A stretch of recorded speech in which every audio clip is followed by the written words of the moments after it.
inspirasi untuk hidup seimbang. ينفقون أموالهم Bisanin ila yaumil qiyamah amma ba'd. Pemirsa, alhamdulillah di kesempatan kali ini kita dapat berjumpa kembali di program acara Ruqyah Syar'iyyah. Bersama saya Yusuf Abu Harun dan narasumber Ustaz Husain Mubarak. Ustaz, kaifahalukum Ustaz? Alhamdulillah khair. Sehat Ustaz ya? Alhamdulillah barakallah. Nah, di kesempatan kali ini pemirsa, seperti biasa Ustaz akan menyampaikan satu pembahasan tentang ruqyah tentunya. Dan pada kesempatan ini adalah tema yang akan dibahas oleh beliau, yaitu teknik ruqyah mandiri untuk menangkal ya susah dalam mencari jodoh, kemudian juga keharmonisan keluarga. Nah, bagaimanakah teknik ruqyah mandiri yang bisa dilakukan oleh para pemirsa sehingga yang saat ini apabila ada yang masih jomblo, mohon maaf, atau sedang mencari pasangan hidupnya, baik laki-laki ya mencari istri yang solihah ataupun yang perempuan mencari suami yang solih, maka ketika jodoh tak kunjung tiba, barangkali sisi ruqyah syariah yang bagaimana Pak Ustaz yang bisa diterapkan oleh para pemirsa sehingga Allah mudahkan dalam mencari jodohnya. Kemudian juga dalam keributan keluarga sehingga tak kunjung harmonis. Nah, apakah faktor penyebabnya bisa disembuhkan dengan teknik ruqyah mandiri? Maka mari kita simak dan ikuti jawaban ataupun penjelasan dari Ustaz di kesempatan kali ini. Untuk segmen yang pertama, Ustaz akan menjelaskan dan fa'alaihi fa'itafadol masykurah. Ustaz kami persilakan. Baik. Bismillah. Assalamualaikum warahmatullahi wabarakatuh.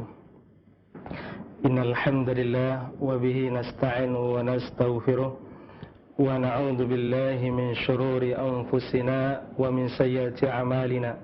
May yahdihillahu fala mudilla lahu wa may yudlilhu fala hadiya lahu. Ashhadu an la ilaha illallah wahdahu la syarika lahu wa ashhadu anna Muhammadan 'abduhu wa rasuluh la nabiyya wa la rasulah ba'da. فقال الله تبارك وتعالى في آية الكريم يا أيها الذين آمنوا اتقوا الله حق تقاته ولا تموتن إلا وأنتم مسلمون أما بعد اللهم صل وسلم وبارك على نبينا محمد وعلى آله وصحبه وسلم. Alhamdulillah, kita bersyukur kepada Allah Jalla Jalaluh atas rahmat dan kasih sayangnya, sehingga pada kesempatan malam hari ini atas rahmat dan kasih sayang Allah kita bisa bertemu kembali dalam acara Ruqyah Syar'iyyah. Mudah-mudahan ada manfaatnya buat kita semua dan juga buat keluarga kita, sehingga hari demi hari kita semakin baik ibadah kita kepada Allah, kita semakin khusyuk ibadahnya, dan juga masalah-masalah yang kita hadapi sehari-hari Allah memberikan kemudahan jalan keluarnya.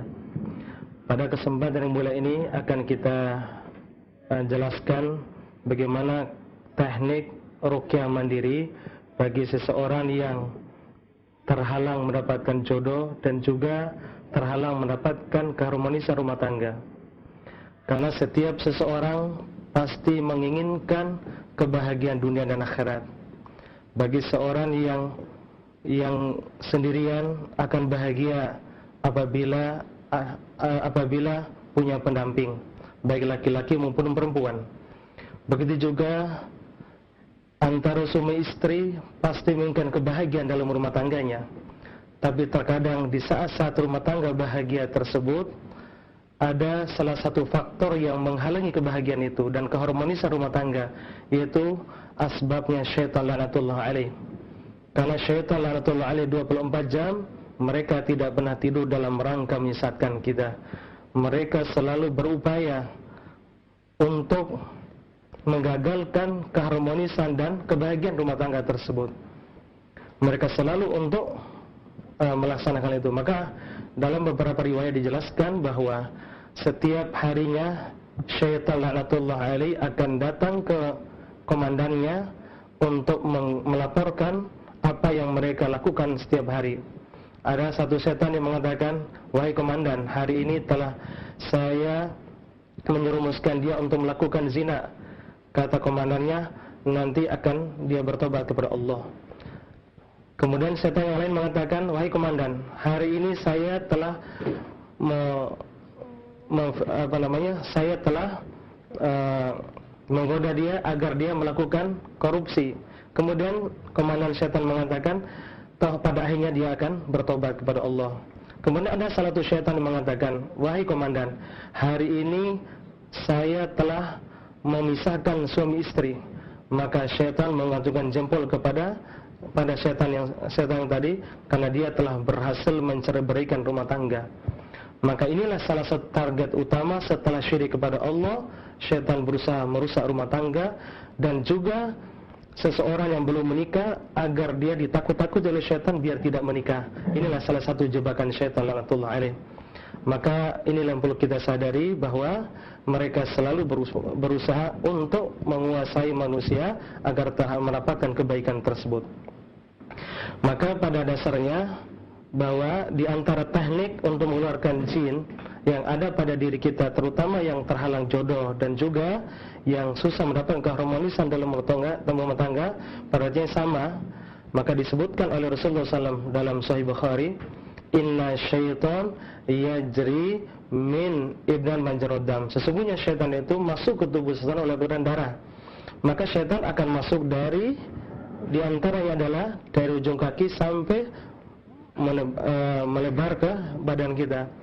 Nah, kemudian syaitan akan berusaha untuk melakukan hal apa saja yang dia inginkan agar dia bisa masuk ke badan seseorang, dia bisa merusak badan seseorang sehingga dia bisa merasakan sakit. Kemudian dia bisa tidak konsentrasi ibadah kepada Allah, atau membisikkan hal yang syirik agar seseorang terus bisa melakukan kesyirikan. Nah, di antara titik-titiknya letak daripada jin tinggal di badan kita, sehingga terhalangnya dapat jodoh dan juga keharmonisan rumah tangga hampir sama antara dua ini. Yang kami amati bertahun-tahun, bahwa setiap orang yang ada jin di titik tersebut, kalau dia belum menikah akan selalu terhalang dapat jodoh.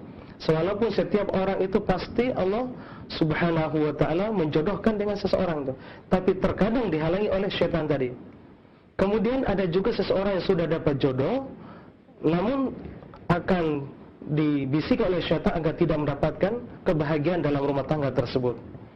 Nah, di antara letak jin yang tinggal di badan kita yang terhalang dapat jodoh, yaitu di muka. Ya, jin itu tinggal di sekitar muka. Nah, tanda-tandanya adalah, yaitu mukanya sering kebas atau sering capek. Kemudian senyum pun susah. Itu diantara tanda-tanda ada jin di sekitar muka. Maka ada beberapa gadis-gadis yang susah dapat jodoh, kemudian laki-laki juga susah dapat jodoh karena jinnya tinggal di sekitar mukanya. Nah, walaupun dia ganteng, dia cantik, tapi setiap laki-laki yang melihat dia yang cantik ini kelihatan kayak nenek-nenek. Nah, dan di antara cara teknik mereka, para dukun itu pakai boneka, kemudian boneka itu dijahit, kemudian ditutup pakai benang di sekitar muka itu. Hanya ketika ditiupkan mantra dukunnya, hanya syaitan bereaksi sampai ke yang bersangkutan tersebut. Maka setiap orang yang melihatnya, walaupun dia cantik dilihat keluarganya, tapi dilihat oleh laki-laki kelihatan dia kayak nenek-nenek atau kurang cantik. Dan sebaliknya begitu juga laki-laki, padahal dia ganteng, tapi setiap akhwat yang melihat, perempuan yang melihat, dia kelihatannya kurang ganteng. Maka biasanya jinnya tinggal di muka seperti ini. Maka gejala-gejalanya adalah sering pegel, kemudian matanya sering kesemutan, atau di pelap mata juga, pelap matanya terkadang suka buram, kemudian terkadang gampang ngantuk, kemudian susah tidur. Itu juga jinnya tinggal di sekitar pelap mata sini. Ya, itu diantara titiknya. Kemudian titik yang kedua yang paling sering dihinggapi oleh jin untuk perempuan, sehingga terhalangnya dapat jodoh dan juga terhalangnya kebahagiaan keharmonisan rumah tangga, itu di sekitar dadanya, di sekitar asinya. Maka jin tinggal di situ, itulah nanti bisa mengarah ke medis. Kalau kita biarkan kedoliman jin itu tinggal di sekitar dada kita, nanti akan mengarah ke medis. Bisa kanker payudara, kemudian bisa tumor payudara dan sejenisnya. Itulah kalau kita biarkan jin itu tinggal di sekitar badan kita. Nah, tanda-tanda ada jin di sekitar dada kita adalah suka nyut-nyut atau kebas atau sering sakit di daerah dadanya, terkadang terasa galau, gelisah, cemas atau rasa takut, itu semua jinnya tinggal di sekitar dada. Nah, kalau hal itu terjadi, biasanya hasrat untuk laki-laki bagi perempuan itu susah. Dan sebaliknya, kalau laki-laki juga tinggal di sini, hasrat ke perempuan juga susah. Sehingga dia susah untuk mendapatkan jodoh. Setiap laki-laki yang lamar dia, awalnya dia senang, tapi beberapa jam kemudian dia tidak suka. Dia senang, laki-lakinya suka. Enggak suka. Laki-laki yang suka, perempuan ini enggak senang, selalu gagal. Padahalnya umurnya 40, akhirnya umur 45, akhirnya ketemu umur 50, sampai seterusnya dia hidup hidup selalu dalam kondisi bujangan. Maka rugilah seseorang seperti kalau hidupnya seperti itu. Kecuali kita disebutkan dengan talabul ilmi syar'i, barangkali hal ini bisa menyebabkan juga kita tidak dapat jodoh. Sebagaimana para ulama Ahlus Sunnah dulu, ada 28 ulama tidak sempat menikah. Tapi bukan tidak menikah, tapi tidak sempat. Pertanyaannya, adakah di antara ikhwan kita yang tidak sempat menikah sekarang? Nah, ini pertanyaan ini harus dijawab oleh kita masing-masing, ya. Nah, kemudian bagi perempuan yang sudah bersuami, terkadang jinnya tinggal di sini, itulah yang menyebabkan hasrat ke suaminya kurang. Nah, dia hasrat ke suami kurang. Nah, begitu juga kalaupun dia sudah punya bayi nanti, terkadang bayinya tidak suka minum ke ibunya. Nah, dia lebih cenderung untuk minum yang di luar ketimbang untuk minum ke ibunya. Itu juga ada jin di sekitar asinya. Makanya teknik ruqyahnya nanti akan kita jelaskan setelah Isya nanti insyaallah. Kemudian selanjutnya, titik ada jin yang terhalangnya jodoh dan keharmonisan rumah tangga, yaitu di daerah pinggang. Di daerah pinggang sini, baik laki-laki maupun perempuan. Nah, dari titik sinilah terhalangnya kejantanan seseorang, baik laki-laki maupun perempuan. Ya, bagi yang perempuan, hasrat untuk laki-laki untuk menikah itu kurang. Ada sih keinginan, tetapi selalu terhalang hasrat itu. Kemudian kalaupun dia sudah menikah, hasrat kepada suami kurang, dan sebaliknya istri hasrat ke suami juga kurang. Nah, itulah yang menghalangi hasrat tadi, karena gangguan daripada jin, santet atau ain di sekitar pinggangnya. Nah, kalau kita sudah merasakan seperti itu, maka ada beberapa gejala-gejalanya. Di antara adalah tadi sering sakit pinggang, walaupun sudah kita minum air setiap hari lebih banyak. Begitu juga kita sudah berobat ke dokter, tapi nggak kunjung sembuh. Nah, itu tanda-tanda ada jin sekitar pinggang. Dan bahkan setiap mendengarkan pengajian yang syar'i, terkadang duduknya nggak betah, karena sering pegal di pinggangnya. Dan juga hasrat ke istri juga kurang, dan sebaliknya hasrat ke suami juga kurang. Itu karena gangguan jin di daerah pinggang sini.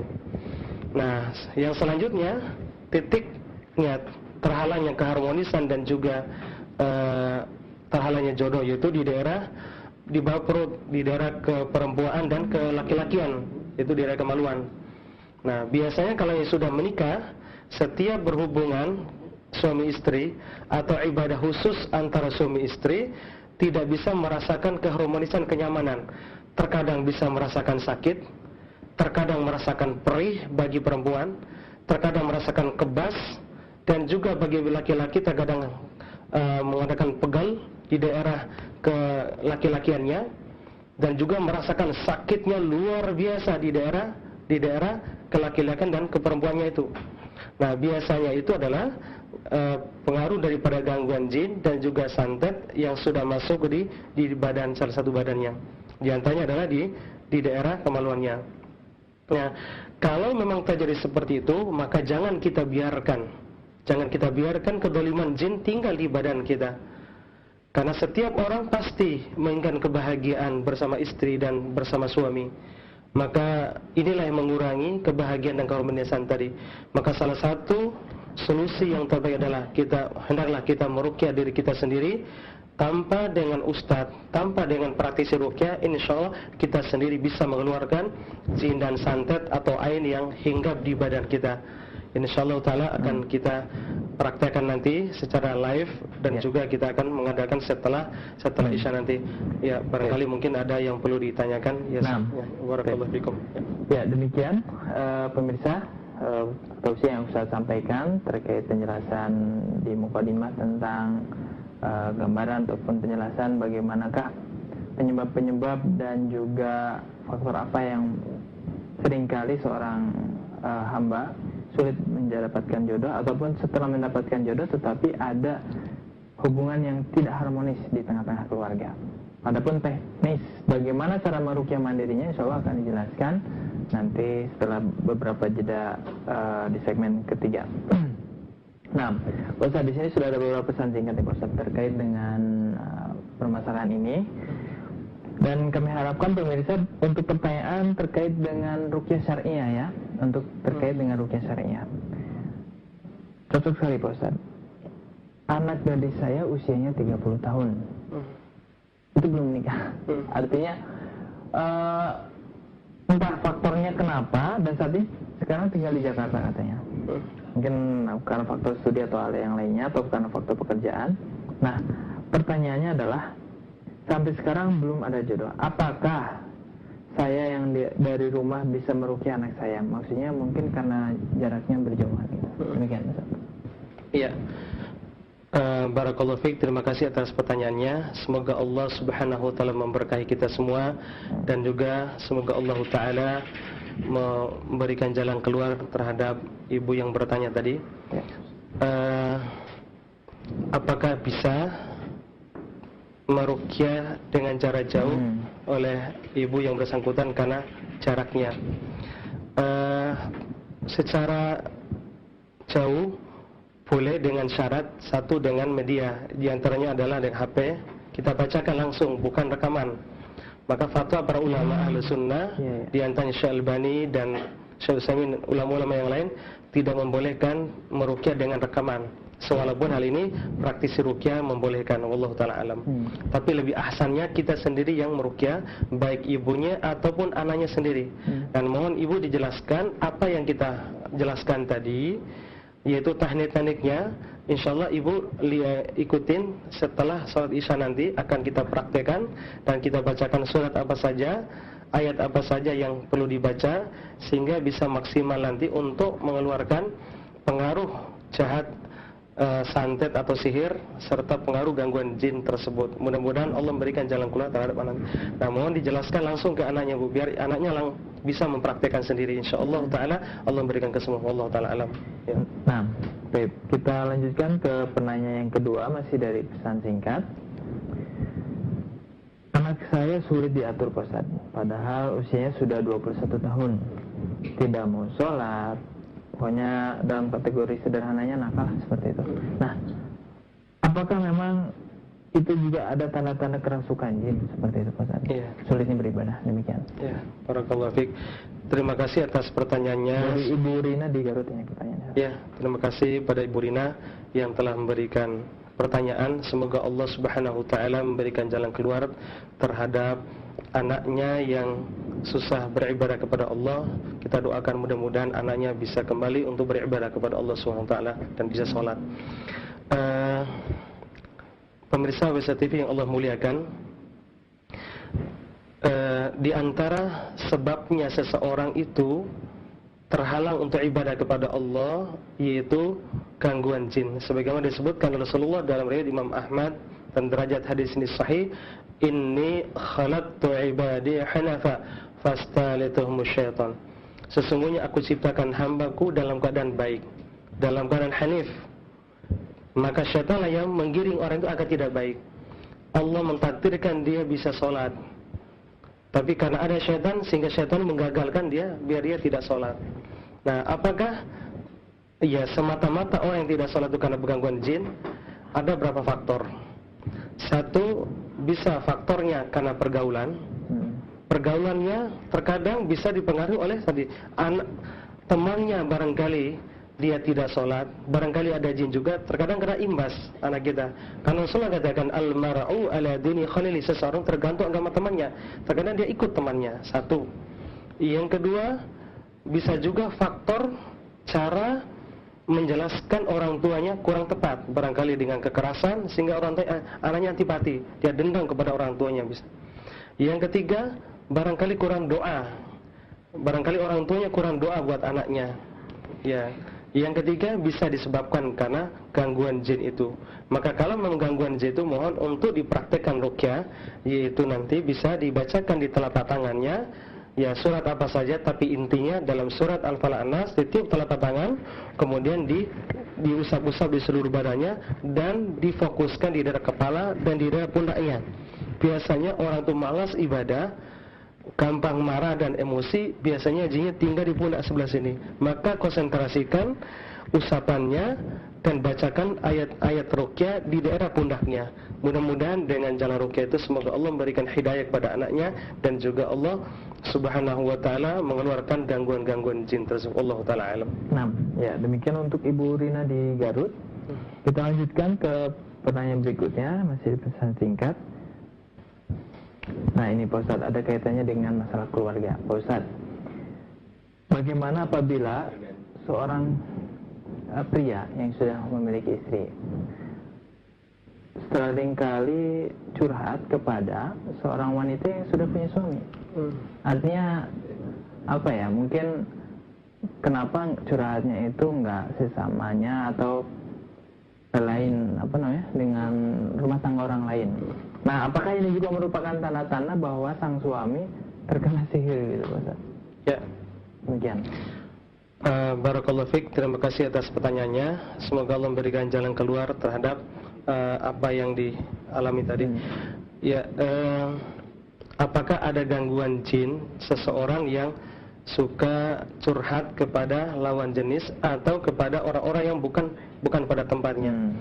Ada beberapa faktor seseorang tuh curhat. Satu, bisa karena CLBK. CLBK itu cinta lama bersemi kembali. Terkadang dia curhat ke situ. Nah, ini tidak tepat. Maka sering terjadi selingkuh itu disebabkan karena curhat kepada lawan jenis. Nah, walaupun antara ustadz dengan ini, terkadang kalau terlalu dalam itu bisa terjadi hal seperti itu. Bisa dipengaruhi oleh syaitan tadi. Nah, di saat hubungan antara laki perempuan awalnya biasa-biasa saja, tapi lama-kelamaan nanti syaitan bisa merasuk ke hatinya. Nah, hanya laki-laki, ternyata perempuan ini kok indah sekali ya, kok cerdas, adem bersama dia. Akhirnya dia pun rasa jatuh cinta kepada perempuan ini. Nah, begitu juga sebaliknya, perempuan ini pun bisa merasakan saling curhat juga kepada laki-laki tadi. Hanya terjadilah hubungan yang tidak diingin tadi. Itulah cara-cara syaitan yang menggelincirkan hamba-hamba Allah yang saleh. Maka kalau terjadi seperti itu, maka cepat kembali kepada Allah Subhanahu wa taala. Apakah ada jin yang meliputinya? Iya, hampir rata-rata yang merasakan indahnya hubungan di luar nikah itu, nikmatnya hubungan di luar nikah itu kebanyakan pengaruh daripada syaitan. Bisikan syaitan. Maka hal seperti ini yang dilakukan, satu, harus mendalami ilmu syar'i, kuatkan keimanannya kepada Allah, kemudian hingga menumbuhkan rasa takut kepada Allah SWT, seakan-akan bahwa malaikat maut selalu akan mengintainya, akan sehingga dia takut untuk melakukan hal itu. Dan ketiga adalah kalau memang pengaruh jin santet, maka adalah diruqyah. Wallahu ta'ala alam. Baik. Ya, pertanyaan berikutnya adalah hubungan antara suami istri dalam arti terkait dengan masalah jimanya nih Pak Ustadz. Pertanyaan berikutnya adalah, saya seorang ibu yang sudah melahirkan 5 bulan terakhir ini, artinya sudah lahiran. Tetapi ketika proses untuk, ketika suami mengajak untuk berhubungan tersebut, saya sudah tidak bergairah lagi Pak Ustadz. Dan sehingga terkesannya adalah untuk melakukan hal tersebut sudah tidak mau lagi. Nah, apakah memang ini merupakan tanda-tanda di antara terkena gangguan jin? Maaf, umur berapa tadi? Usianya 3 Tidak dijelaskan tadi. Tidak jelas. Iya. Terima kasih atas pertanyaannya. Semoga Allah Ta'ala memberikan jalan keluar kepada ibu yang bertanya dan juga kepada kaum muslimin yang nasibnya sama sebagaimana ibu tadi. Wallahu Ta'ala. Apakah indikasi ada gangguan seorang istri dan sebaliknya seorang suami acuh tak acuh atau tidak memperhatikan berkaitan dengan ibadah khusus antara suami istri? Bagi seorang istri, walaupun punya anak, pada dasarnya dia sangat senang ibadah melakukan hubungan tadi. Begitu juga seorang suami juga senang melakukan hal itu. Karena itu salah satu rahmat dari Allah, karunia Allah yang Allah berikan kepada dua insan ini. Tapi terkadang kurang mendapatkan hal itu dan dia tidak ingin untuk melakukan ibadah itu. Nah, biasanya itu banyak dipengaruhi oleh syaitan, jin yang masuk ke badannya.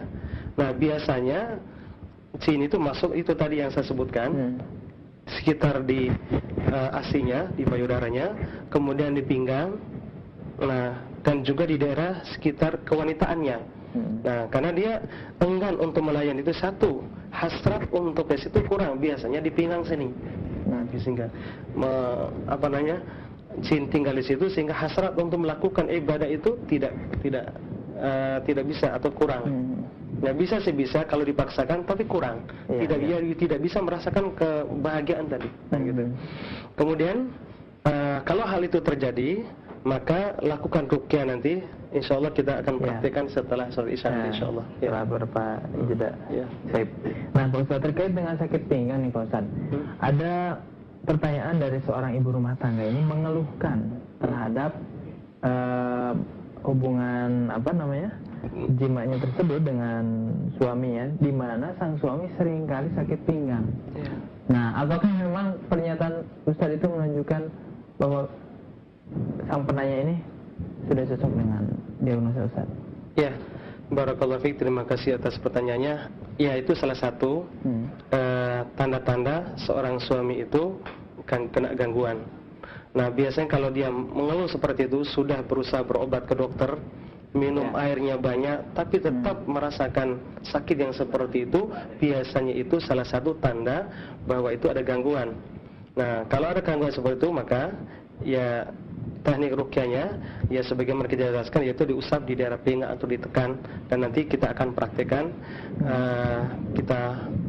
praktekkan sesuai dengan apa yang kita jelaskan nanti, dan mohon pemirsa di rumah untuk bersiap-siap nanti setelah selesai isya, mempersiapkan diri dengan air putih dan juga beberapa persiapan lain nanti insyaallah kita akan lanjutkan setelah salat isya nanti insyaallah.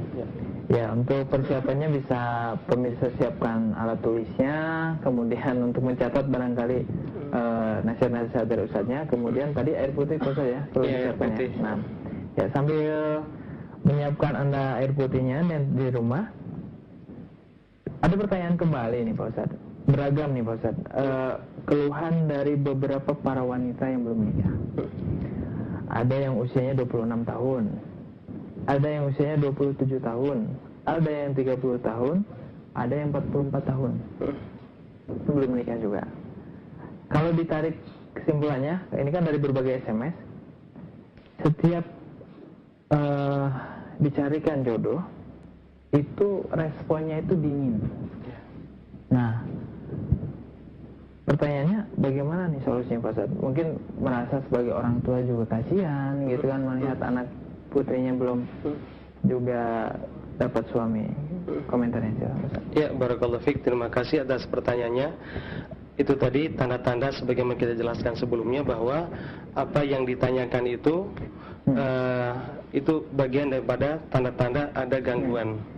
Nah, kasusnya banyak, bukan 10-20, itu udah jutaan yang pernah mengalami seperti ini. Dan faktor usia itu memang lintas usia Pak Ustadz ya? Iya, sampai lintas usia. Ada yang usia, misalnya usia 26, seorang ibu tuh menginginkan dari 20 tuh pengen nikah, tapi selalu gagal. Dianya senang, laki-lakinya enggak. Banyak yang datang tapi selalu gagal. Dianya iya, laki-laki enggak. Laki-lakinya iya, dianya enggak. Selalu begitu. Nah, setelah diterapi ruqyah, baik dengan teknik ruqyah mandiri maupun dibantu, alhamdulillah atas rahmat Allah, Allah memberikan kemudahan jodoh dari. Ternyata memang jin itu sampai terjadi dialog dengan saya jinnya. Iya. Kenapa kamu masuk ke sini? Karena saya sakit hati. Karena barangkali mungkin dulu pernah menolak cintanya. Makanya ada istilah cinta ditolak, dukun bertindak. Ini berarti faktor luar. Nah, cinta. Iya. Nah, ketika dia menolak cinta tadi, tentunya banyak yang laki-laki atau perempuan sakit. Ya sakitnya di sini, sakit hati tadi. Hatinya teriris, hatinya tergores gitu. Nah, makanya dia balas dendam biar dia tidak bisa jodoh. Biar sama-sama rugi. Nah, makanya orang tuanya selalu berharap akan cepat jodoh. Makanya langkah yang harus ibu lakukan, yang pertama doa dari orang tua. Karena Rasulullah katakan salatu da'wati mustajab. Ada 3 doa yang mustajab. Salah satunya kata Rasulullah SAW adalah da'watul walidi ila walidi. Doa orang tua buat anaknya. Maka doakan semoga dapat jodoh. Kemudian yang kedua adalah yaitu memperbanyak istighfar, mohon ampun kepada Allah Subhanahu wa taala. Nah, kemudian baca doa la ilaha illa anta subhanaka inni kuntu minadh dhalimin, itu diperbanyak. Kemudian selanjutnya adalah ya seorang orang tua ya berusaha untuk mencarikan jodoh tadi, mencarikan jodoh yang tepat buat anaknya. Sambil berdoa dan juga sambil berusaha untuk mencarikan jodoh. Dan juga adalah usahakan diruqyah. Terkadang walaupun sudah ada yang cocok tadi, terkadang banyak gagal juga. Nah, asbabnya ya memang atas ya semua jodoh itu datang dari Allah SWT. Tapi terkadang ada juga asbabnya karena gangguan sihir dan santet selalu menghalangi jodoh tadi. Makanya seorang ibu berusaha untuk meruqyah anaknya atau anak sendiri yang meruqyahnya. Wallahu taala alam.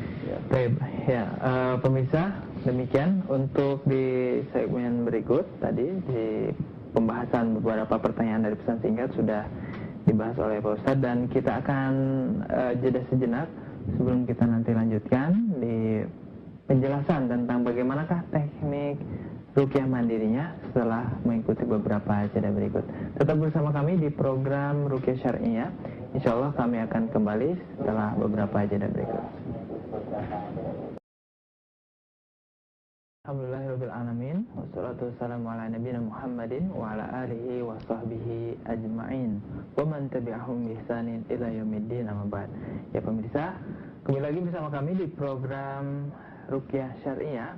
Saya Yusuf Abu Harun akan melanjutkan untuk membantu jalannya acara ini, dan masih bersama Ustadz Husain Mubarak hafizahullah. Beliau akan memberikan, terutama di segmen ini, lebih kepada teknis bagaimanakah ruqyah mandiri yang bisa para pemirsa lakukan untuk menangkal susah jodoh dan juga menangkal ketidakharmonisan dalam keluarga. Nah, untuk pemirsa yang saat ini dari tadi sudah mempersiapkan dan menunggu acara kita, silakan bisa dipersiapkan airnya, bisa medianya mungkin bisa di gelas atau di botol ya Pak Ustadz ya. Iya. Kemudian alat tulisnya barangkali untuk mencatat hal-hal yang pentingnya. Dan yang ketiga, mungkin keluarganya, anak ataupun suami atau istrinya bisa dihadirkan untuk menyaksikan acara ini, sehingga nanti kita bisa praktekkan. Dan yang terakhir juga mungkin bisa dibawa juga plastik ya, plastik barangkali nanti Anda juga ketika meruqyah sendiri muntah-muntah. Nah, bagaimanakah teknisnya, kita langsung saja simak dan ikuti pemaparan teknik ruqyah mandirinya. Baik, untuk berikutnya kepada Ustaz Fadhil Masykurun. Bismillah, alhamdulillah, wassalatu wassalamu ala rasulillah wa ala alihi wa sahbihi wasallam.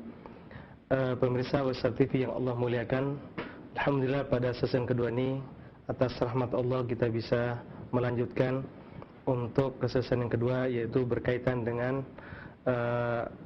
bagaimana teknik-tekniknya untuk meruqyah diri kita sendiri dengan judul tadi, yaitu yang terhalang mendapatkan jodoh dan juga terhalang mendapatkan keharmonisan dalam rumah tangga. Berkaitan dengan teknik ini, sebenarnya langsung berkaitan dengan teknik ruqyah terhalang jodoh dan sejenisnya, itu tidak ada dalil, tetapi dalil hadisnya umum disebutkan oleh Rasulullah SAW dari hadis Aisyah, dari Aisyah radhiyallahu anha dalam Sahih Bukhari dijelaskan.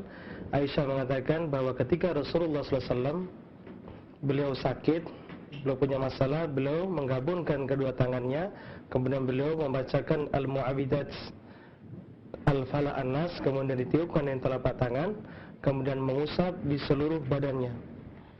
Nah, Rasulullah tidak menjelaskan berapa kali jumlahnya dan juga tidak menjelaskan berapa kali usapannya. Tapi kalau menjelang tidur jelas 3 kali. Ini adalah muqayyad, tidak boleh lebih dan dikurangi. Tapi kalau teknik ruqyah mandiri secara mutlak, kapan saja, di mana saja, yang penting mengenai seluruh badan kita. Nah, kalau memang hal-hal yang tadi jinnya tinggal di daerah tertentu, maka lebih banyak durasi usapannya di daerah yang bersangkutan, yang sebagaimana kita jelaskan tadi. Kalau memang terasa terkadang orang susah tidur, kemudian gampang ngantuk, berarti lebih banyak durasinya di daerah pelapis mata. Kalau memang tadi susah dapat jodoh, kemudian sering tidak nyaman antara suami istri ketika memandang, juga di daerah muka, maka lebih banyak usapnya di daerah muka. Kemudian teknik yang kedua disebutkan oleh Sahih Bukhari tadi bahwa kan usapan tadi, metode usapan tidak dijelaskan khusus kemana tadi, yang penting Rasulullah mengusap seluruh badan. Maka kalau memang jin itu tinggal di daerah titik tertentu, maka lebih banyak durasi usapannya di daerah tertentu. Kemudian di antara teknik jodoh tadi lebih banyak usapan di daerah dada tadi, karena di antara tanda-tanda jin itu tinggal di badan kita yang menyebabkan seseorang itu terhalang jodoh dan juga hasrat antara suami istri, itu biasanya di daerah dada. Maka lebih banyak usap di daerah dada, usap di dada. Kemudian begitu juga di pinggang. Pinggangnya setelah dibacakan di telapak tangan tadi, kemudian diusap, ditekan di daerah pinggang. Nah, cara mengeluarkan di daerah pinggang dan terutama di muka, kalau di muka bisa arahkan lewat sendawa atau lewat muntah. Nah, diusap muka, kemudian usap arahkan ke mulut. Nah, itu. Kemudian kalau di daerah dada bisa arahkan lewat mulut, asal lewat sendawa atau muntah. Nah, kemudian bisa juga lewat pipis atau BAB, atau lewat kemaluan. Begitu juga yang dari pinggang tadi, tekan pinggang bisa diusap, kemudian diangkat arahkan ke lewat mulut jinnya atau santetnya, atau didorong arahkan lewat pipis. Kalau memang terkadang jin itu tidak bisa keluar sendawa, juga tidak bisa, atau lewat pipis juga tidak bisa, maka arahkan lewat, kalau di daerah dada maka arahkan ke tangan, nanti agar ngalir kayak ada saluran darah yang ngalir keluar jinnya. Terkadang dia tidak bisa lewat pipis juga, maka dari pinggang dan dada itu usap arahkan ke kaki. Terkadang nanti ada yang keluar seperti angin, atau ada yang jalan seperti semut di daerah kaki kita, biasanya keluar. Insya Allah biasanya lebih efektif tadi. Maka tidak semata-mata jin itu, ada reaksi jin itu orang yang muntah, sendawa dan sejenisnya. Makanya kalau memang dia tidak bisa dipaksa lewat sendawa tadi atau muntah, maka arahkan ke usapan tadi, bisa lewat pori-pori dan keringat, ya itu. Nah, kemudian metode yang kedua adalah metode tepukan.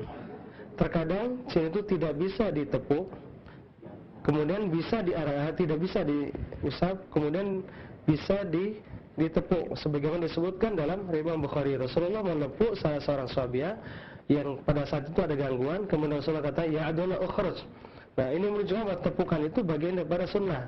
Nah, ada daerah tertentu yang ketika diusap tidak keluar jinnya, namun bisa keluar setelah ditepuk daerah tertentu. Terutama kalau di daerah pinggang kaki bisa ditepuk atau diusap, bisa dengan dua metode itu. Dan terkadang bisa lewat disebutkan dalam beberapa riwayat dengan tiupan. Dan juga sangat bermanfaat sekali. Kalau memang di daerah tertentu yang bisa dijangkau oleh tiup, ditiup. Nah, kalau memang kita meruqyah anak dan istri kita atau suami kena gangguan di muka, bisa sambil dibaca, diusap atau ditiupkan ke mukanya, insyaallah taala terkadang jinnya langsung menyingkir dan keluar. Itu diantara metodenya. Nah, kemudian sekarang kita berusaha untuk memulai teknik ruqyah. Terkadang jin itu ada ditinggal di daerah perut, di daerah rahim, di daerah kemaluan dan sejenisnya di dalam ini. Maka sekarang kita meruqyah dengan metode air. kesepakatan para ulama membolehkan dengan media air ini. Yang penting kita yakini bahwa satu-satu yang bisa menyembuhkan Allah Subhanahu wa taala. Ya, sekarang pemirsa Wesa TV yang Allah muliakan, sekarang kita memulai untuk meruqyah diri kita sendiri. Silakan mempersiapkan air. Ya, silakan mempersiapkan air. Sebelum kita memulai meruqyah, terlebih dahulu mohon untuk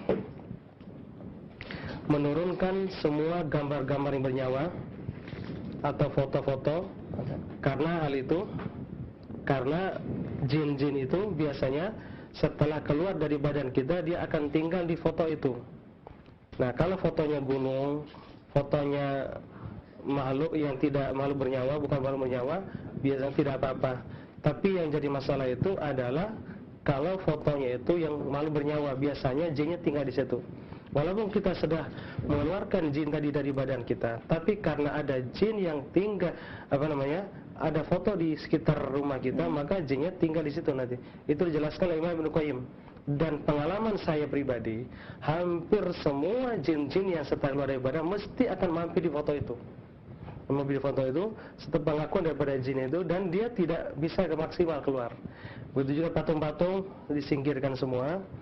Kemudian bagi kaum muslimin yang sedang merokok, usahakan matikan rokoknya. Matikan rokoknya biar maksimal nanti untuk terapinya. Ya, silakan untuk boleh juga mempersahkan volume TV-nya biar nanti jin-jin yang sekitar rumahnya bisa menonton, siapa tahu dapat hidayah. Karena jin-jin yang nonton ini terkadang insyaallah dia bisa dapat hidayah asbabnya mendengarkan kajian seperti ini. Karena jin juga butuh hidayah, butuh pencerahan-pencerahan seperti ini agar dia bertobat kepada Allah Subhanahu wa taala. Ya, silakan kaum muslimin mempersiapkan diri. Dan bagi yang punya jimat, usahakan dibongkar dulu, artinya dikeluarkan dari badannya, karena hal itu menyebabkan jatuh pada kesyirikan. Ya, airnya silakan dibuka. Ya, kemudian niatkan untuk meruqyah diri sendiri. Ya, meruqyah diri sendiri, masing-masing kepada anak-anaknya dikasihkan, dan boleh sambil duduk. Di kursi boleh atau di lantai juga boleh, silakan. Tidak wajib untuk harus berdua duduk. Ya. Namun sebelum kita meruqyah diri sendiri, terlebih dahulu kita beristighfar kepada Allah. Barangkali kita pernah datang ke dukun, barangkali kita pernah mempercayai perkataan-perkataan dukun yang menyesatkan itu, atau pernah melakukan kesyirikan, khurafat, tahayul. Maka dengan beristighfar kepada Allah Subhanahu wa taala, mudah-mudahan dosa kita diampuni dan kemudian doa kita dikabulkan Allah Subhanahu wa taala. Karena ruqyah itu bagian pada doa. Ya, astaghfirullah wa atubu ilaih, astaghfirullah wa atubu ilaih, astaghfirullah wa atubu ilaih. Ya. Silakan dibacakan surat Al-Fatihah. Tidak dalil-dalilnya harus membaca berapa kali. Maka boleh dibaca sekali, 2 atau 3, 4 atau 5, intinya ganjil. Nah, lebih banyak lebih baik, 5 kali atau 7 kali atau 3 kali boleh. Silakan konsentrasi baca. Ya. A'udzubillahi minasyaitonir rajim. Bismillahirrahmanirrahim. Alhamdulillahi Rabbil Alamin, Ar-Rahmanir Rahim, Maliki Yawmiddin, Iyyaka na'budu wa iyyaka nasta'in, Ihdinas siratal mustaqim, Siratal ladzina an'amta 'alaihim, ghairil maghdubi 'alaihim waladdallin. Amin. Syekh Bakar Abu Zaid membolehkan baca amin di luar sholat ketika baca surah Fatihah. Bismillahirrahmanirrahim. Alhamdulillahi Rabbil Alamin, Ar-Rahmanir Rahim, Maliki Yawmiddin, Iyyaka na'budu wa iyyaka nasta'in, Ihdinas siratal mustaqim, Siratal ladzina an'amta 'alaihim, ghairil maghdubi 'alaihim waladdallin.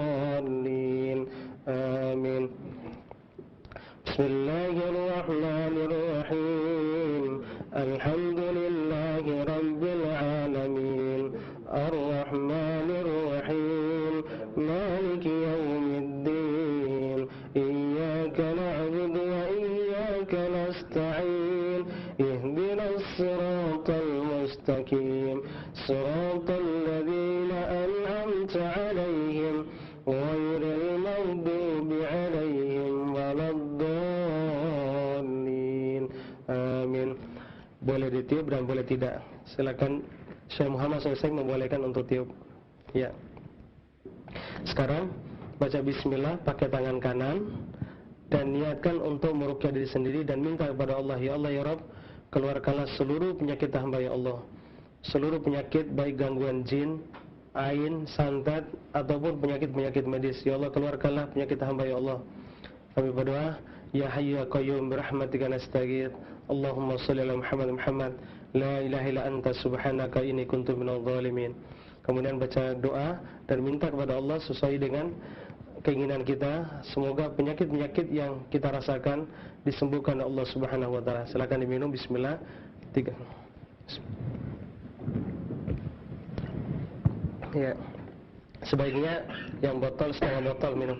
Yang pakai gelas ya 1 gelas diminum, lebih banyak lebih baik. Silakan diminum.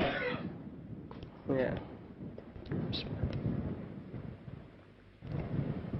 Ya, diperbanyak minumnya. Nah. Ya.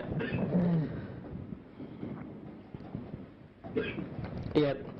Ketika kita minum, diam sejenak, nanti terkadang ada yang terasa. Bisa mual, bisa enek, terasa deg-degan, terkadang bisa pusing, terkadang punggungnya berat. Itu diantara reaksi yang ketiga kita berdoa kepada Allah Subhanahu wa taala. Ya. Silakan pemirsa Bapak TV yang Allah muliakan, tangannya diletakkan di perut kalau memang terasa mual. Ya, terangkan temunya. Silakan baca doa yang diajar Nabi sallam. Ikutin saya. Bismillah, Bismillah, Bismillah. A'udzu billah wa qudratihi min syarri ma ajidu wa uhadir. Bismillah, Bismillah, Bismillah. A'udzu billah wa qudratihi min syarri ma ajidu wa uhadir. Bismillah. Ya Allah ya Rabb, keluarkanlah jin dan santet yang ada di perut hamba ya Allah. Lalu diusah di perutnya. Kemudian terus dorong ke atas. Naik semua jin dirian, naik ke atas. Mudah semua naik. Allah. Sampai ke tenggorokan ke sana. Terus gosok lagi di perutnya.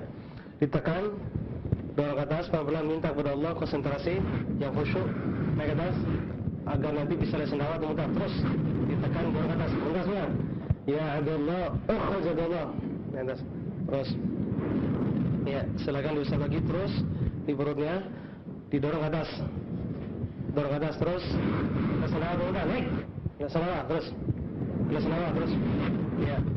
Kalau yang terasa di kepala pusing, maka kepalanya ditekan, kemudian minta kepada Allah, ya Rabb, keluarkanlah jin dan santet di perut, di kepala hamba ya Allah. Diarahkan ke mulut terus. Nanti bisa lihat sendawa atau lihat muntah terus. Ya. Ya, itu teknik sederhana agar nanti tidak terjadi kesurupan atau jin-jin yang tinggal di sekitar perut, santet, sihir yang ada di perut. Barangkali kita pernah makan di warung yang pakai penglaris, atau barangkali kita dikasih seseorang air putih dengan santet di dalamnya, terkadang pernah kita minum, itu yang menyebabkan perut kita suka nggak nyaman. Maka dengan ruqyah air itu bisa, mudah-mudahan bisa lihat muntah atau lihat pipis nanti. Ya. Sekarang kita mulai untuk meruqyah diri sendiri. Ya, ayat yang dibaca disebutkan dalam Sahih Bukhari tadi adalah Al-Falaq. Nah, walaupun boleh baca surah Fatihah dan surah lain. Ya, sekarang kita baca Al-Falaq saja. Walaupun nanti di kesempatan lain Bapak dan Ibu sekalian yang ada di rumah boleh baca Al-Fatihah atau surah-surah yang lain, karena tidak ada batasannya. Ya, sekarang karena kita ikuti dalil yang pernah dipraktikkan Nabi SAW dalam Sahih Bukhari. Ya. A'udzubillahi minasyaitonir rajim. Bismillahirrahmanirrahim. Qul a'udzu birabbil falaq min syarri ma khalaq wa min syarri غاسق إذا وقب ومن شر النفاثات في العقد ومن شر حاسد إذا حسد. بسم الله الرحمن الرحيم. قل أعوذ برب الناس ملك الناس إله الناس من شر الوسواس الخناس الذي يوسوس في صدور الناس من الجنة والناس. Ya, sekarang kita mulai ruqyah secara umum dari muka dulu. Ya, silakan diusap mukanya. Yang tadi kaitan dengan ada jin di sekitar muka. Ya, diusap semua jin muka terus usap. Terutama jinnya tinggal di muka sini biasanya. Nah, itu yang bikin seram muka. Ya, sekalian diusap mukanya, kemudian arahkan ke mulut agar nanti bisa kena sendawa atau muntah. Sendawa terus. Semuanya jin yang tinggal di muka saya ingatkan kepada kalian, kena sendawa atau muntah terus. Ya, terus. Ya. Yang susah tidur, gampang ngantuk, jinnya di sini biasa. Silakan diusap di peluh matanya. Terus. Ya ma'asyarul jin, semua jin yang tinggal di peluh mata kena semua. Terus. Arahkan ke mulut, kena sendawa. Kena sendawa. Oh, kena sendawa terus. Terus. Ya. Ya, kepalanya diusap. Silakan kepala diusap. Ya. Ya. Silakan diusap. Tidak dijelaskan cara usapnya, silakan. Karena tidak ada dalil. Karena secara umum dalil itu adalah usap ke seluruh badan. Ya. Ya. Kemudian di kepala samping, kepala belakang, terkadang yang menyebabkan kita vertigo, pusing itu biasanya pengaruh jin di kepala sebelah belakang sini. Maka diusap kepalanya, kemudian arahkan ke mulut. Kelas sendawa, semua jin yang di kepala kelas sendawa. Oh, terus kelas sendawa bentar. Kelas sendawa bentar. Ya ma'asyarul jin. Oh, kerjadallah terus. Ya, kelas sendawa. Nanti bisa lihat sendawa atau lihat keringat terus. Diusap kepalanya, kepala belakang. Terus kelas sendawa, ya Allah. Terus kelas sendawa, ya Allah terus. Ya. Ya. Kemudian silakan ditepuk di tengkuknya. Ya. Terkadang ini yang jin yang bisa menyebabkan kita malas, gampang marah. Terkadang khodam itu tinggal di sini, di pundak sini. Ya, di tengkuk. Ditepuk tengkuk, ya Allah, kelas sendawa, oh kelas Allah.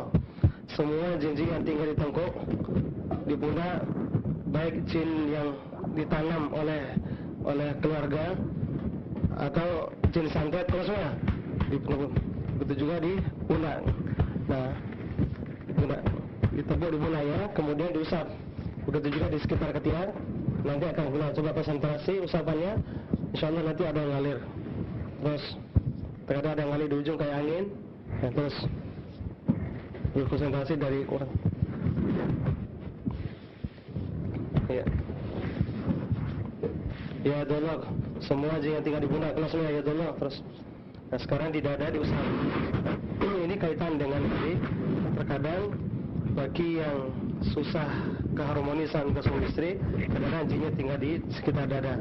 Silakan diusap di dadanya.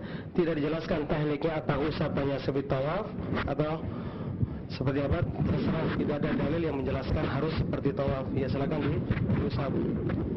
Silakan diusap di perut. Ya, diusap terus di perut. Nah, bagi yang terasa ada sakit di jantung, maka konsentrasi di jantung. Nah, sekarang konsentrasi di sekitar dada dulu. Nah, silakan ditekan perutnya, dorong ke atas, naik. Semua jin dan santet yang ada tinggal di perut, kelas semua. Naik ke atas, ke sana mudah, naik. Oh, ke sana. Terus ke sana mudah. Terus ditekan lagi di perutnya, dorong ke atas, ke sana, naik. Konsentrasi. Ke sana mudah, naik. Ke sana, naik. Wahai musuh Allah, semua jin yang tinggal di perut, di dada, saya ingatkan agar kalian bertobat kepada Allah Subhanahu wa taala. Akhadoliman kalian. Terus. Ya. Kemudian di pinggang.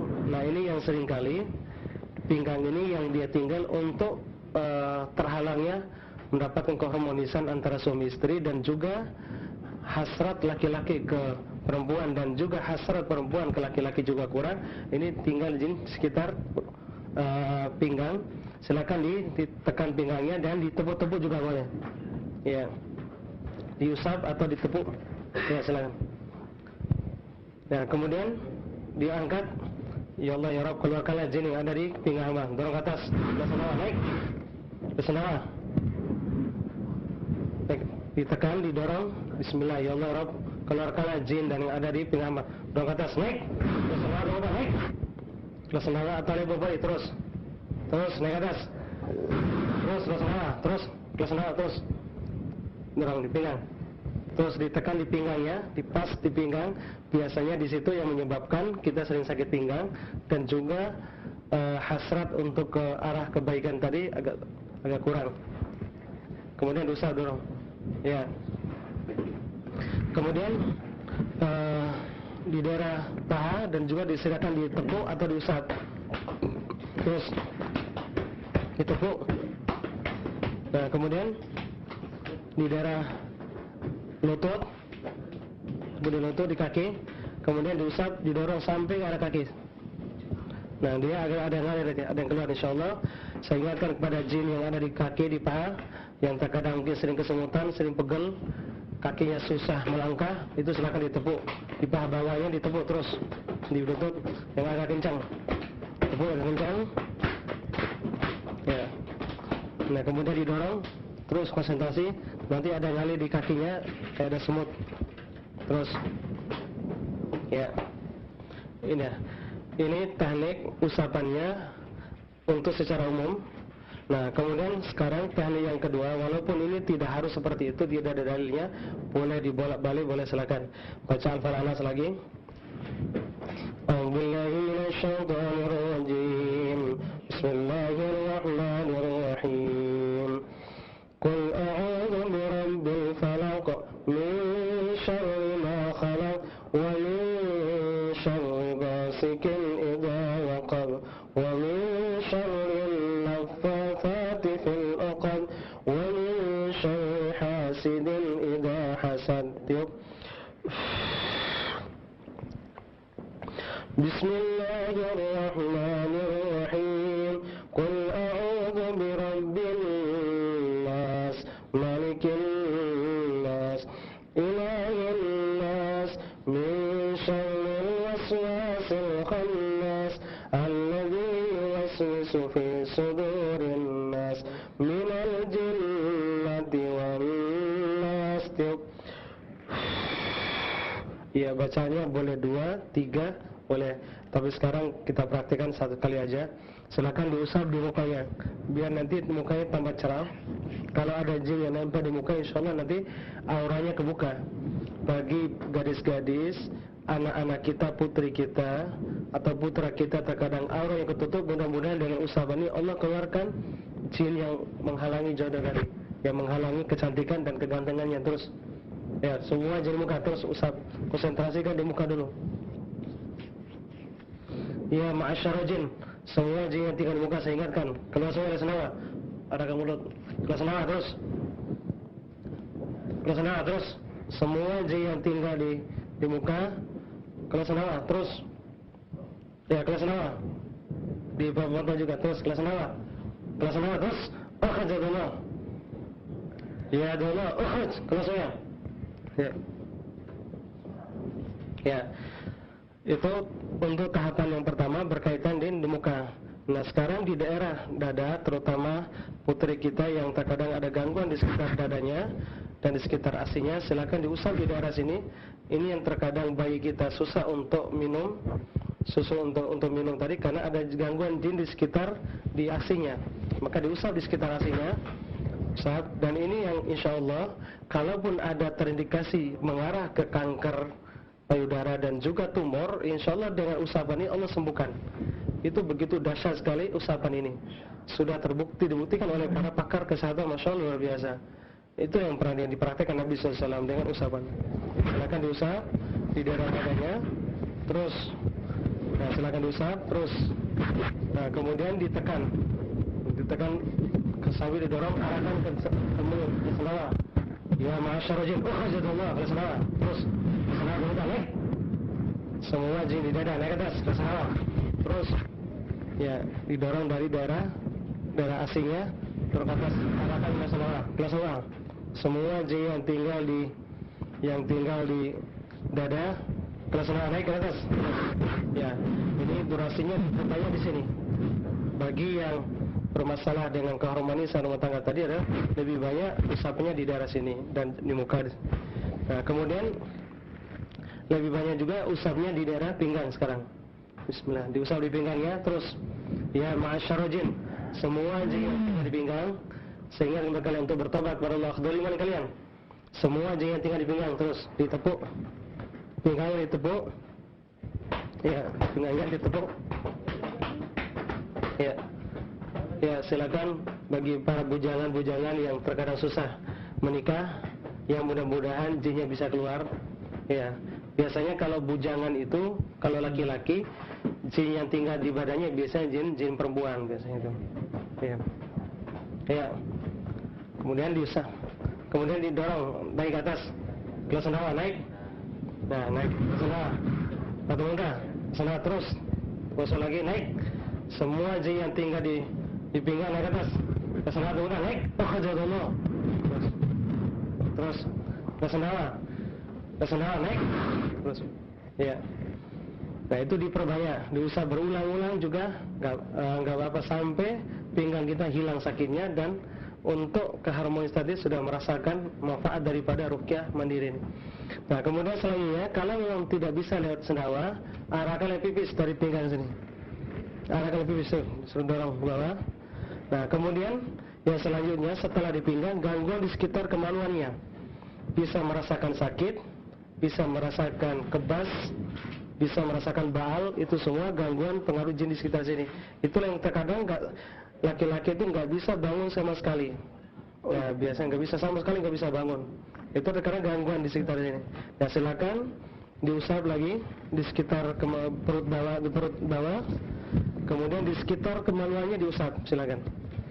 Nah biar nanti bisa arahkan pipis, turun pipis. Ya ma'asyarul jin, saya ingatkan kepada jin yang tinggal di daerah perut, di sekitar kemaluan dan pahanya, keluar semua. Ya adullah wahai musallah, akhruj akhsyayadallah. Terus ya bagi yang ping pipis langsung keluar, nanti bisa di kamar mandi, jangan pipis di sini ya. Terus keluar semua. Ya ma'asyarul jin, akhsyayadallah. Terus ya silakan diusap terus. Nah ini sampai nanti merasakan nyaman, pipisnya lancar kembali. Begitu juga hasrat untuk ibadah suami istri itu bisa normal kembali. Harus berulang-ulang, bisa sekali sehari atau bisa ya sesering mungkin sampai masalah itu selesai. Nah, insyaallah. Begitu juga hal yang lain. Nah, itu. Maka fokuskan ke daerah-daerah tadi di muka, kemudian di daerah dada, pinggang, dan di daerah kemaluan. Itu berkaitan dengan terhalangnya jodoh. Dan juga nanti bisa di pundak juga. Kenapa di pundak? Itu yang mudah terpancing emosi antara dua si joli, antara pingin nikah tadi emosinya nggak jadi, gagal. Antara suami istri saling marah-marah juga pengaruh jin di pundak sini. Ini pengaruh juga. Silakan ditepuk-tepuk tadi. Ya, itu yang terkadang gampang terjadi perpecahan antara suami istri, pengaruh daripada dorongan syaitan yang ada di badan kita, terutama dia selalu tinggal di pundak kita. Nah ini teknik sederhana yang kami kembangkan usapan tadi, walaupun secara umum hadisnya Rasulullah SAW mengusap seluruh badan, maka Nabi SAW tidak menjelaskan berapa kali usapannya, teknik usapan tidak dijelaskan, maka kita yang mengembangkan usapan tadi tanpa harus menetapkan sekian kali usapan karena nggak ada dalilnya. Wallahu ta'ala alam. Ya itu. Nah itu pemirsa yang Allah muliakan, mudah-mudahan pemirsa yang ikut tadi bisa merasakan manfaatnya dan nanti bisa diajar kepada yang lain dan nanti bisa ditanyakan barangkali ketika mengikuti ruqyah mandiri tadi, hal-hal yang dirasakan mungkin bisa ditanyakan langsung lewat telepon. Ya, kita kembali. Wallahu ta'ala alam. Ya. Baik pemirsa, Pak Ustadz mau kita lanjutkan aja Pak Ustadz ya ke pertanyaan dari via telepon. Nah, Untuk pemirsa selanjutnya, silakan di kesempatan berikutnya kami berikan kesempatan untuk Anda untuk permasalahan seputar ruqyah ya. Bisa Anda sampaikan di 0822 satunya 5 kali 332. Baik, kita sapa penelpon pertama. Halo, assalamualaikum. Waalaikumsalam. Ya, dengan siapa di mana? Dengan Hafifah di Lampung. Hafifah di Lampung. Hafifah, silakan. Ya. Gini Ustaz, kalau ada yang ngirim sihir gitu, katanya hilangnya 40 hari. Apanya? Itu bener nggak gitu? Katanya hilangnya sampai 40 Oh iya hari. iya iya. Nah. Itu aja Mbak Hafifah? Terus satu lagi Ustaz. Hilangnya tadi. Iya ya. Iya. Cara meruqyah rumah itu bagaimana ya? Cara meruqyah untuk Meruqyah rumah. rumah. Baik. Nah. Baik, terima kasih ya. Nah. Assalamualaikum. Assalamualaikum. Ustaz melengkapi tentang kiriman. Ini dapat dari pesan singkat juga. Sakit karena kiriman. Itu cara meruqyahnya juga bagaimana? Demikian. Iya, terima kasih atas pertanyaannya dari Ibu Khafifah dari Lampung. Semoga Allah Subhanahu wa taala memberkahi Ibu Khafifah beserta keluarganya dan juga kepada seluruh kaum muslimin yang sempat menyaksikan acara pada malam hari ini. Yang pertama, bahwa ada mitos mengatakan bahwa sihir itu berlakunya 40 hari. Nah. Ya, pemahaman seperti itu memang ada sebagian dukun-dukun itu yang memanfaatkan angka sedemikian. Tergantung daripada akad dengan setan tadi. Ada yang 40 hari, ada yang 1 tahun, ada yang 60 hari 1 tahun, ada yang 1,5 tahun, ada yang 5 tahun, bahkan ada yang seumur hidup.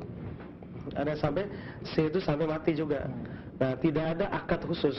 Maksudnya tidak ada ketetapan 40 hari tadi. 40 hari itu hanya inisiatif dukun saja kalaupun berlaku. Nah, dia ingin memberikan pelajaran orang ini dengan cara santet, yang santet ini bahwa salah satu perbuatan yang tidak diridhoi Allah.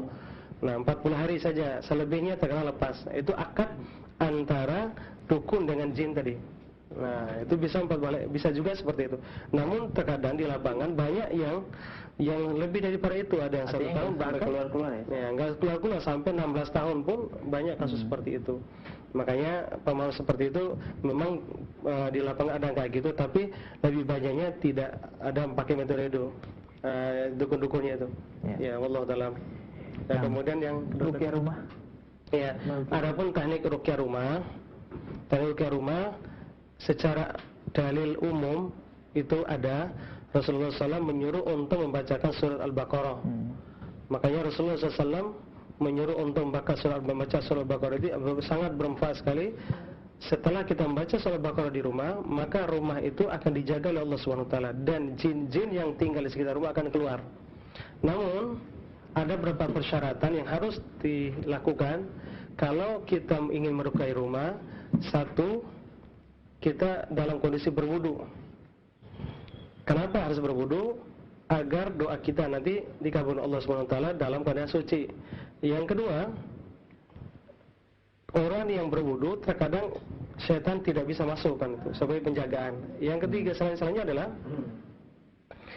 semua foto-foto yang bernyawa, patung-patung, kemudian beberapa alat musik juga disingkirkan di rumah itu. Dan juga yang rokok juga dimatikan rokoknya. Nah, baru kita mulai grupnya. Nah, bagaimana tekniknya? Para ulama membolehkan dengan metode air.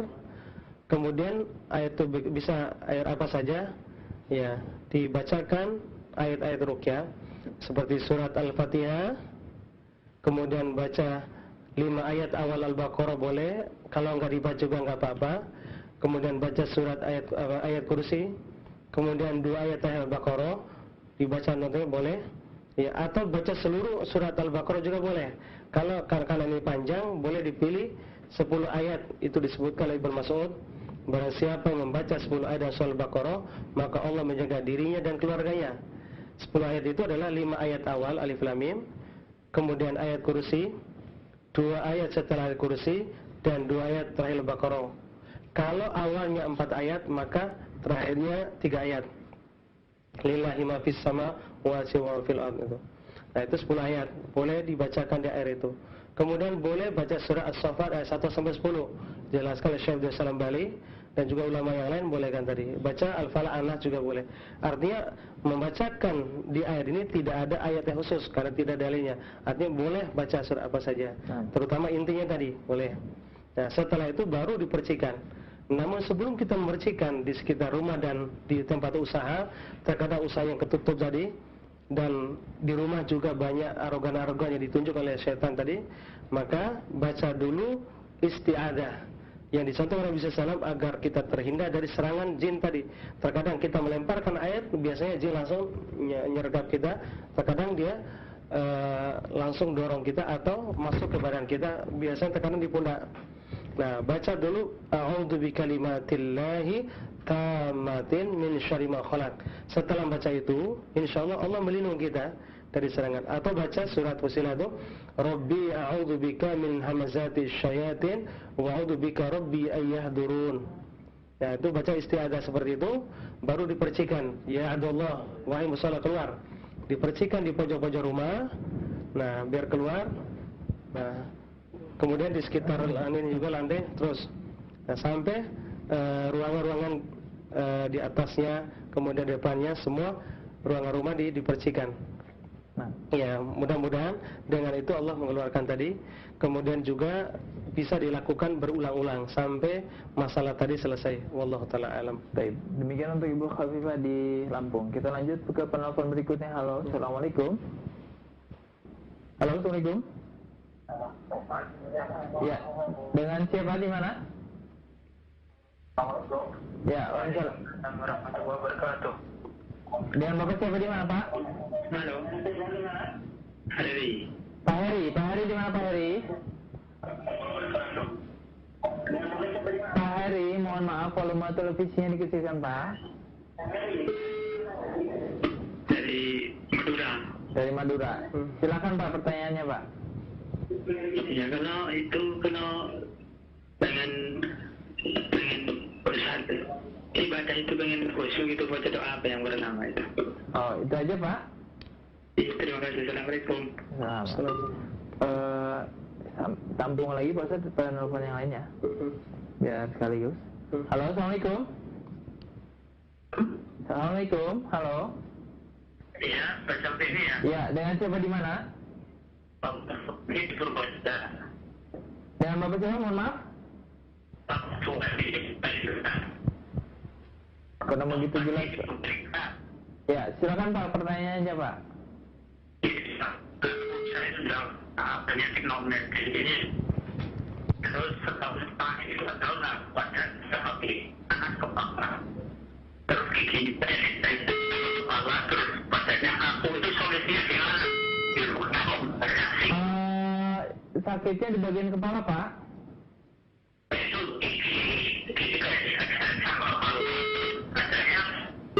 Mohon maaf, koneksinya sepertinya kurang begitu bagus. Ya, kami berikan satu kesempatan kembali via telepon. Halo, assalamualaikum. Waalaikumsalam. Ya, dengan siapa di mana, Pak? Kami di Lampung. Ya, silakan Pak. Ya, ini atasnya rupiah itu bukan ya? Iya betul Bapak, silakan Pak.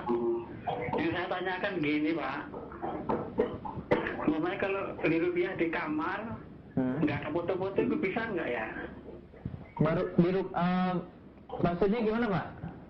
Dalam rupiah sendiri di kamar, gitu, dapat nggak ada foto-foto yang dipajang di dinding itu kan nggak apa-apa. Oh, berarti di kamar Bapak masih ada foto-foto yang dipajang, Pak? Iya. Oh, iya ya. Baik, nanti ditanggapi Pak ya. Terima kasih ya. Ya. Iya, Assalamualaikum. Waalaikumsalam warahmatullahi wabarakatuh. Silakan Pak Ustaz. Iya. Terima kasih pertanyaannya. Untuk yang pertama tadi, Khusyuk dalam ibadah. ya, agar khusyuk dalam ibadah, ada satu kitab yang ditulis oleh para ulama, yaitu 33 teknik khusyuk beribadah kepada Allah SWT, terutama khusyuk dalam sholat. Ya, biasanya syaitan la'natullah alaih akan mendatangi kita agar mengganggu ketika sholat. Maka Umar bin Khattab radhiyallahu anhu mengatakan ada 9 iblis yang Allah ciptakan dan dibekali dengan keterampilannya. Salah satu iblis itu adalah namanya khanzab. Itu disebutkan dalam Sahih Muslim, disahihkan oleh Al-Albani dalam kitab Sifat Salat Nabi, bahwa khinzib itu selalu hadir ketika orang sedang sholat. Dia spesialis sholat. Dia tidak menggoda yang lain, khusus yang sholat saja. Maka kalau terjadi seperti itu, nah biar kita biar terhindar daripada bisikan-bisikan tadi, maka Rasulullah SAW menganjurkan untuk satu, membaca isti'adah, a'udzubillahi minasyaitonirrajim sedang salat kalau terasa gangguan seperti itu. A'udzubillahi minasyaitonirrajim, meludah ke kiri 3 kali. 3 kali. Ya, insyaallah akan hilang dari bisikan itu. Biar insyaallah akan khusyuk. Kemudian kedua, disebutkan oleh Rasulullah SAW, salah seorang sahabat yang bertanya kepada Rasulullah, "Ya Rasulullah, kalau saya sholat sering diganggu pikiran saya kemana-mana." Kemudian Utsman bin As radhiyallahu anhu bertanya kepada Rasulullah SAW, kepada Rasulullah memberikan jawaban, kalau anda sholat terjadi gangguan, kemudian dia tidak khusyuk tadi, maka baca isti'adzah, a'udzubillahi minasyaitonirrajim, meludahkan 3 kali. Setelah Utsman bin As radhiyallahu anhu melaksanakan seperti itu, akhirnya tidak ada gangguan lagi. Itu diantaranya teknik biar khusyuk lagi sholat. Kemudian yang kedua, terkadang jin itu tinggal di sekitar ubun-ubun, maka itu yang terkadang membisik lagi. Nah makanya sebelum sholat, bukan sebelum sholat, tidak ada keadaan sholat, maka orang seperti ini harus diruqyah. Diruqyah, jin-jin yang tinggal di kepala, sekitar kepala dan sekitar badannya bisa keluar setelah diruqyah itu. Nah setelah itu biasa nyaman ibadah itu. Makanya kiat-kiatnya tadi adalah ketika ada jin di badan, maka diruqyah dulu. Setelah diruqyah selesai, baru nanti ketika sholat pun, kalaupun ada gangguan, baca isti'adzah ketika sholat dan meludah kiri 3 kali. Wallahu ta'ala alam. Nah, ya terkait dengan meruqyah sendiri, tapi masih dipajang foto-fotonya nih, walaupun di kamar, gimana Ustaz? Iya, kaitan dengan sering meruqyah atau ingin belajar ruqyah dan menterapi diri sendiri di kamar sementara ada foto, ya sebenarnya ya boleh-boleh saja seperti itu, tapi tidak efektif ruqyahnya. Nanti ketika kita mengeluarkan jin, sementara ada foto di situ, biasanya jin selalu tinggal di situ. Pengalaman saya udah bertahun-tahun, bahkan 10 tahun lebih kita mengenal seperti ini. Itu setiap ruqyah itu selalu tidak ada maksimal, tidak ada hasil. Sering diruqyah sampai 2 jam jin nggak keluar. Setelah foto tadi turunin, baru alhamdulillah pada kabur setan tadi. Karena setiap kita melanggar syariat, ya kemudian kita melakukan sesuatu yang tidak contoh Nabi SAW, itu biasanya menghambat ya keinginan kita, menghambat doa kita. Maka foto itu sebaiknya diturunin dulu. Ya Allah Ta'ala. Nah demikian untuk Bapak dari Lampung. Kita lanjut ke penanya berikutnya. Halo, Assalamualaikum. Assalamualaikum. Ya, dengan siapa di mana? Halo. Halo Bapak atau Ibu? Baik, saya tutup. Mohon konsentrasi untuk via telepon dan lakukan tanya jawabnya. Menyimak jawaban saya dari via telepon saja. Dikecilkan volume televisinya Bapak atau Ibu. Nah, halo, Assalamualaikum. Waalaikumsalam. Ya. Dengan Bapak siapa di mana? Mohon maaf Pak. Pak Joko di baru. Baik, silakan Pak pertanyaannya. Kami sudah 2 tahun untuk mandiri Pak Ustaz ya. Ya. Sampai sekarang yang saya rasakan itu dari siku kami juga piringan siku kiri itu sampai ke telapak tangan itu kayak benang Ustaz. Benang itu kayak benang laba-laba itu, tapi halus betul kan. Ini ada telapak tangan semua ini. Di telapak tangan sampai dari jari ini ada yang mutar-mutar, ada yang narik-narik, ada yang jalan-jalan gitu kan. Gimana Ustaz solusinya Ustaz? Assalamualaikum. Assalamualaikum. Baik, cukup jelas Pak Ustaz ya? Iya. Nah, Tambahin lagi nanti. ya. Pertanyaan berikutnya kami berikan kesempatan, silakan Bapak atau Ibu di 0822 satunya 5 kali 332. Kami berikan kesempatan kembali via telepon. Ya, tadi ada kaitannya dengan ya, langsung aja kita sapa dari telepon terlebih dahulu. Halo, Assalamualaikum. Ya, dengan Bapak siapa di mana Pak? Ini dengan Ahil Rizki. Maaf, dengan Pak siapa? Ini dengan Bapak Rizki Bapak Rizki. Di mana Pak Rizki? dari Situbondo. Silakan Pak pertanyaannya Pak. Pertanyaannya gini, mau kira-kira dalam satu bacaan tentang untuk mengetahui buhul-buhul dalam artian itu kiriman-kiriman itu kan ada buhul-buhul. Iya.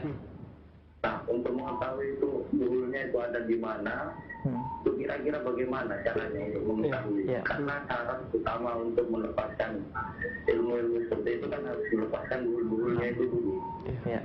Kalau untuk mengetahui buhulnya ada di mana itu bagaimana caranya? Ya, baik. Terima kasih Pak Rizki. Iya, iya. Itu jawabannya. Nah, baik. Iya. Assalamualaikum. Silakan Pak Ustaz. Dari Pak Joko. Ya, terima kasih atas pertanyaannya dari Bapak Joko Pekanbaru yang tadi. Ya. Beliau sudah meruqyah diri sendiri selama 2 tahun. Ya. Barangkali ada apa tadi? Benang-benang yang perasaan-perasaan yang Ya, ada yang ngalir kali yang benang. ngalir gitu ya. Iya. Alhamdulillah Bapak sudah hijrah untuk pengobatan ke yang syar'i, yaitu pengobatan ruqyah mandiri. Alhamdulillah. Terkadang sakit yang kita rasakan itu terkadang ada yang cepat hilang, ada yang masih proses, dan juga ada yang mungkin sampai 5 tahun pun ya belum Allah sembuhkan, karena kesembuhan itu datang dari Allah Subhanahu wa taala, mutlak dari Allah Subhanahu wa taala. Kita hanya berusaha melakukan tadi. Nah, kemudian kalau memang masih ada kita berusaha kayak benang-benang itu, maka kita minta kepada Allah. Terkadang terhalangnya kesembuhan juga, barangkali ada buhul-buhulnya, maka minta kepada Allah konsentrasi agar Allah tunjukkan buhul itu. Nah, kalau memang terasa di mana buhulnya, maka cari di mana letak buhul itu setelah kita minta kepada Allah. Atau terkadang ada kontak antara si pasien atau yang kena santet itu, biasanya ada kontak antara buhulnya, maka kita ambil buhul itu, dibacakan ayat, baik ayat kursi maupun surah Al-Fatihah. Setelah itu dibakar buhulnya itu. Nah, kemudian kalau sudah melakukan hal itu, maka tinggal diruqyah mandiri, diusaha tadi. Terus berusaha berulang-ulang untuk ruqyahnya. Insyaallah pada waktunya nanti Allah memberikan kesembuhan. Dan juga mohon minta doa kepada Allah selalu, ya Allah sembuhkan penyakit hamba ya Allah. Kemudian selanjutnya memperbanyak istighfar, mohon ampun kepada Allah. Terkadang ketika hati kita bersih, insyaallah doa kita cepat dikabulkan Allah Subhanahu wa taala. Maka juga baca la ilaha illa anta subhanaka inni kuntu minadh dhalimin. Nah, kemudian selanjutnya juga pertanyaan yang kedua tadi, untuk lebih detailnya cara mengetahui buhul. Ya, cara mengetahui buhul. Yang pertama, berkaitan buhul ini memang benar salah satu mempercepat untuk proses kesembuhan yang terkena santet atau sihir. Pernah kasus Nabi Muhammad SAW dalam Sahih Bukhari, Rasulullah SAW terkena sihir sampai beliau lumpuh 3 hari, disihir oleh Labib bin Asam, salah seorang Yahudi. Beliau lumpuh 3 hari, gak bisa jalan. Nah, ada wahyu dari Allah Subhanahu wa taala lewat malaikat Jibril menyampaikan kepada Nabi Muhammad SAW, beliau kena santet. Kemudian setelah mengetahui bahwa buhulnya itu diambil rambut Rasulullah 11 helai, ditaruh di sumur Ziman. Kemudian Rasulullah mengutus 2 orang sahabat, Ali bin Abi Thalib dan Abu Talha, kemudian mengangkat buhul itu, kemudian diuraikan satu persatu, dibacakan ayat. Alhamdulillah, seketika itu Rasulullah SAW sehat. Nah, memang benar bahwa buhul itu salah satu memang untuk mempercepat proses kesembuhan. Nah, kemudian bagaimana tekniknya? Yang pertama, berdoa kepada Allah Subhanahu wa taala, minta, ya Allah ya Rabb, tunjukkanlah letak buhulnya ya Allah. Nah, terus konsentrasi, minta terus kepada Allah. Setelah kita minta, biasanya terkadang kebayang buhulnya itu di mana. Terkadang ada paku, terkadang boneka, terkadang rambut, terkadang peniti, terkadang ada alat makanan, terkadang beling di salah satu anggota tubuhnya. Terkadang Allah tunjukkan ilham yang seperti itu. Nah, kalau terasa seperti itu, maka ambil buhulnya. Kalau memang buhul itu, terkadang buhul itu ada 2. Ada yang secara dohir, nyata, yaitu yang taruh di depan rumah, di pot, atau di atas rumah, cari itu buhul itu. Nah, yang kedua terkadang boleh dari jauh. Nah, boleh dari jauh itu biasanya dia kirim dari jauh, jin itu yang membawanya. Nah, bagaimana cara mengetahui seperti itu? Maka minta ilham kepada Allah. Ya Allah ya Rabb. Terus berminta kepada Allah, minta. Terkadang Allah tunjukkan buhul itu. Maka kalau kita mengetahui buhul di mana, maka bacakan ayat kursi, minta kepada Ya Allah, bakarlah buhul ini, hancurkan buhul ini, kemudian ditiupkan buhul itu, terkadang dia terbakar. Ini kasusnya banyak yang seperti itu. Insyaallah. Nah, insyaallah, alhamdulillah, setelah buhulnya kebakar, alhamdulillah, Allah memberikan kesembuhan.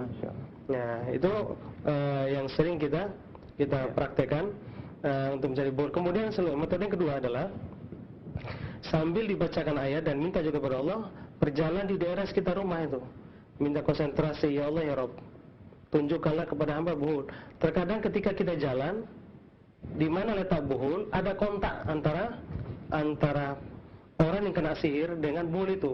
Kalau memang ada di situ, biasanya ada rasa strom. Terkadang kalau buhulnya botol atau air ini jadikan buhul, langsung lihat botol aja udah nggak enak, nggak nyaman, langsung berpaling. Nah, begitu juga ada benda tertentu, bisa baju atau bisa parfum yang ditaruh di baju kita. Ketika lihat baju itu nggak nyaman, atau di sekitar kamar, setiap masuk kamar itu suka nggak nyaman, suka nggak betah di kamar itu. Nah, berarti di kamar itu ada buhul.